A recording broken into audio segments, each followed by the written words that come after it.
নমস্কার, সবাই কেমন আছেন? আশা করছি সবাই সুস্থ আছেন, ভালো আছেন। চৈতিশ ক্রিয়েশন নতুন একটি ব্লগে আপনাদের সবাইকে স্বাগতম।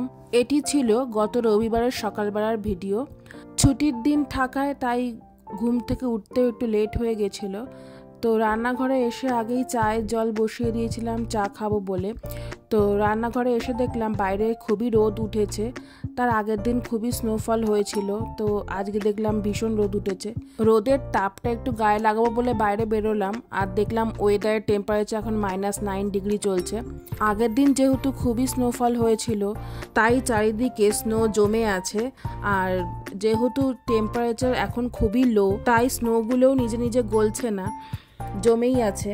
আর রোদ উঠেছে ঠিকই, কিন্তু রোদের তেমন কোনো তাপ নেই, আর তাপ নেই বলেই স্নোগুলো আরো বেশি গলছে না। আর জানেন তো, আমাদের বাড়িটা থেকে না এই এয়ারপোর্টটা খুবই কাছে, তাই বেশিরভাগ প্লেনগুলোই আমাদের বাড়ির ওপর দিয়ে খুব নিচ থেকেই যায়। আর আগের দিন স্নোফলের জন্য ওই টপগুলোও পুরো স্নোতে ভরে গেছিল। তারপর এদিকে তো চা বসিয়ে গেছিলাম, চাটাও হয়ে গেছে, তাই এবার চাটা নিয়ে নিচ্ছি খাবো বলে। আর আজ যেহেতু ছুটির দিন তাই একটু বেরোবো বলে ঠিক করেছি, কারণ অন্যান্য সপ্তাহে তো বিজি থাকা হয়, বেরোনো হয় না। তাই চট করে এই ডাল সেদ্ধ, আলু সেদ্ধ, ভাত খেয়ে ভাবছি আজকে স্কোয়ার ওয়ানের দিকে যাব। তারপর ভাত খেয়েই রেডি হয়ে নিলাম তাড়াতাড়ি করে বেরোবো বলে। বাইরে বেরিয়ে দেখি এই গাড়িটার নিচে পুরো বরফ জমে গেছে। আর শুধু গাড়িটাতেই নয়, পুরো রাস্তাঘাটে তো কালকে স্নোফলের জন্য বরফ জমেই আছে। আর এখানে যেদিনকে স্নোফল হয় সেদিনকে অতটা ঠান্ডা লাগে না, কিন্তু স্নোফলের পরের দিন খুবই ঠান্ডা লাগে। আর আজকে যেহেতু স্নোফলের পরের দিন, সেই জন্য আজকে বাইরে বেরিয়ে খুব খুব খুব শীত লাগছিল, হাত পা পুরো জমে যাচ্ছিল, হাঁটতেও কষ্ট হচ্ছিল, পায়ের তলাটা পুরো অসাড় হয়ে যাচ্ছিল। কিন্তু তা সত্ত্বেও ছুটির দিন, বাড়িতে থাকতে ইচ্ছা করে না, তাই বেরিয়ে পড়েছিলাম ঘুরতে। বেরিয়ে পড়ার কিছুক্ষণ পরে তো নাক থেকে জল ঝরতে শুরু করলো, আর নাক থেকে জল গড়াতে গড়াতে সেটা বরফই হয়ে যাচ্ছিল বাইরের লো টেম্পারেচারে। তারপর আমাদের বাড়ির পেছন দিকে একটা গলফ খেলার মাঠ ছিল, সেটাতে বরফ জমে মনে হচ্ছে যেন একটা বরফের পাহাড় তৈরি হয়ে গেছে। ওই যে দূরে ওইটা হচ্ছে গলফ খেলার মাঠ, ওটাতে বরফ পড়ে বরফের পাহাড় তৈরি হয়ে গেছে মনে হচ্ছিল। আর চারপাশটা পুরো সাদা সাদা হয়ে গেছে চারিদিকটা। আর আজকে আমরা বাসে করে যাব, তাই আমরা চলে এসেছিলাম এই বাস স্টপেজের কাছে। আর এই বাস স্টপেজটা আমাদের বাড়ি থেকে মাত্র 5 মিনিট দূরেই। তো এখনই এখানে ঢুকে ওয়েট করব বাসের জন্য।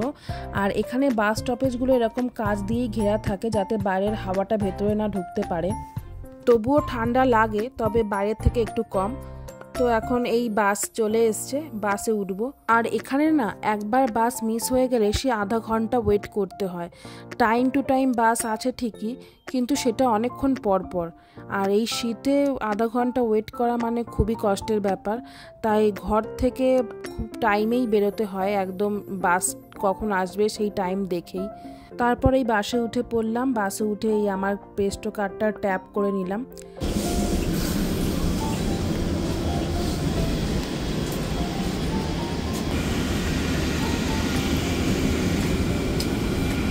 তারপর বাসে সিট পেয়ে বসেও পড়লাম।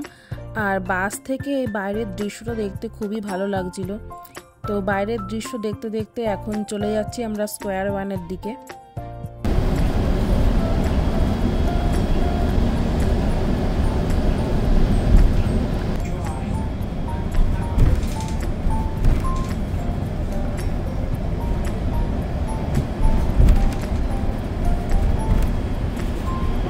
এখানে তো যে কোনো পাবলিক ট্রান্সপোর্টেই ভেতরে হিটার থাকেই যাতে বাইরে ঠান্ডাটা না লাগে, কিন্তু এই বাসে ওঠার পর একদম দরজার সামনেটা বসেছিলাম, তাই যখনই এই ওপেন হচ্ছিল দরজাটা তখনই পুরো একটা ঠান্ডা হাওয়া এসে গায়ে লাগছিল, আর তখনই গাটা শিউরে উঠছিল।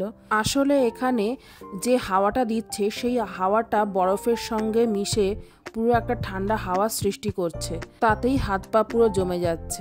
ব্যাস, তারপর আমরা নেমেও পড়লাম স্কোয়ার ওয়ানের কাছেই। আর আমরা যে বাসটায় আসছিলাম এটাই ছিল তার লাস্ট স্টপেজ, এরপরে আর বাসটা যেতও না। আর আবার যখন বাড়ি যাব তখন আবার এখান থেকেই বাসে উঠবো। আর এখানে সব বাসগুলো দেখুন কেমন দাঁড়িয়ে আছে, এখান থেকেই বাস ছাড়ে আবার এখানে এসেই বাস থামে।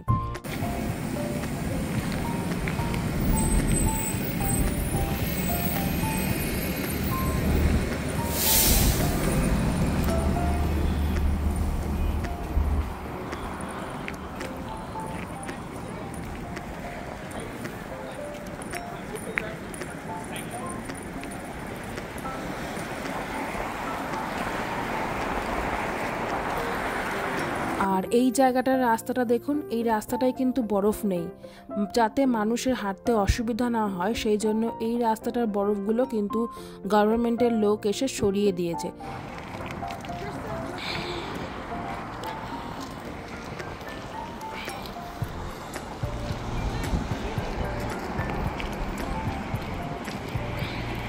আর এই রাস্তার বরফগুলো এখানে জমা করেছে, দেখুন এখানে বরফগুলো স্তূপাকারে সাজানো আছে।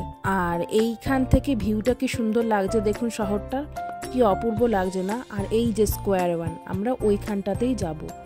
এখানে যেহেতু দোকান বেশি, মানে বড় বড় দোকানপাট আছে, তো সেই জন্য এখানকার পার্কিং এরিয়াটাও খুব বড়।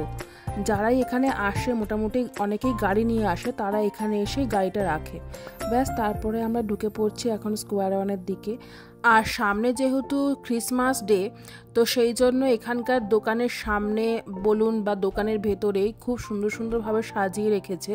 যেমন এই প্লাজাটার সামনে একটা সুন্দর খাঁচা মতো করা দেখলাম, যেখানে লাইট দিয়ে সুন্দর করে সাজিয়ে রেখেছে, বেশ সুন্দর লাগছিল। ওই খাঁচাটার মধ্যে ঢুকে অনেকেই ছবি তুলছিল, অনেকে ভিডিও বানাচ্ছিল। আর এখানে রাতের বেলাটা বেশি সুন্দর লাগছিল লাইটিংগুলো দেখতে। এখন তো দিনের বেলার আলো আছে, তো সেই জন্য অতটা স্পষ্ট বোঝা না গেলেও রাতের বেলা খুব সুন্দর লাগছিল।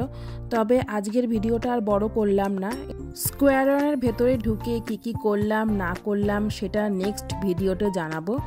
আজকের মতো টাটা, ভালো থাকবেন, সুস্থ থাকবেন।